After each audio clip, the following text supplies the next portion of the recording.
आप सभी जानते हैं कि हम लोग आज इस पर्व के लिए इकट्ठे हुए हैं। हम अपनी माता त्यागवी माता रमाबाई जी के जन्मदिन के उपलक्ष्य में यहाँ इकट्ठे हुए हैं। लेकिन इस चीज को भी नकार नहीं सकते कि हर एक सफल पुरुष के पीछे एक महिला का हाथ होता है। हमेशा ऐसा हुआ है कि जब तक महिलाएं सहयोग नहीं करती हैं, जब तक पुरुष आगे नहीं बढ़ सकते। हमारे समाज में हो चाहे कहीं भी, महिलाएं जब तक कंधे से कंधा मिला के चलती है, पुरुष को भी उत्साह मिलता है और हमेशा वो आगे बढ़ते हैं। ऐसी हमारी माता रमाबाई जी थी, जिनका जन्म 7 फरवरी को 1898 में रत्नगिरी गांव में रत्नगिरी के वड़गन गांव में हुआ था। जिनके पिता का नाम भीखू धात्रे और माता का नाम रुक्मणी था। उनके बचपन का नाम रामी था। वह तीन बहनें और एक भाई थे और बचपन में ही उनके माँ बाप की मृत्यु हो गई थी, तो वो अपने चाचा और मामा के साथ बॉम्बे में भाई खाना में आकर रहे। उसके बाद रमाबाई जी की 9 साल की उम्र में बाबा साहेब के साथ विवाह हुआ। जब बाबा साहब 10वीं कक्षा की परीक्षा दे रहे थे और मात्र 14 साल के थे।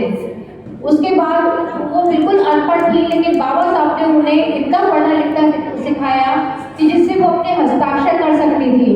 मैं तो कहती हूँ वो बहुत समझदार थी, जो उस जमाने में जहाँ औरतों को शिक्षा नहीं मिलती थी, जहाँ लोग औरतों को पूछते नहीं थे, लेकिन उसमें भी उन्होंने इतना उत्साह दिखाया, बाबा साहब को आगे बढ़ाया।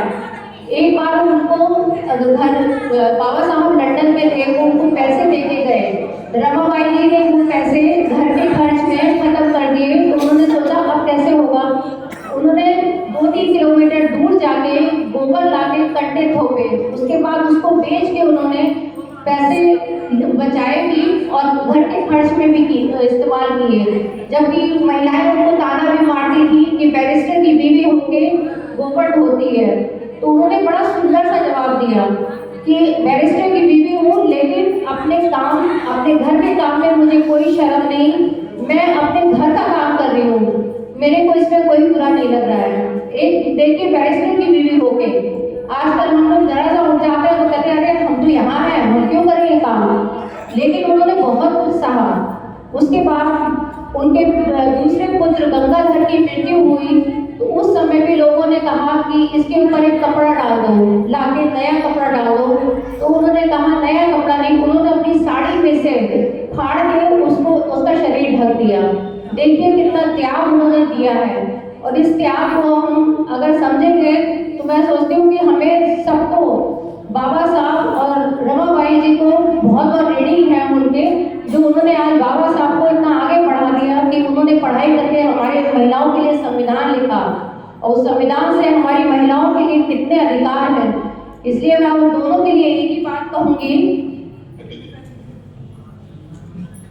कि एक था दिया दोनों जले एक साथ, एक थी बाती एक था दिया दोनों जले एक साथ, हमें रोशन कर दिया। इसलिए हम दोनों के लिए हैं। जय हिंद, नमो बुद्धाय।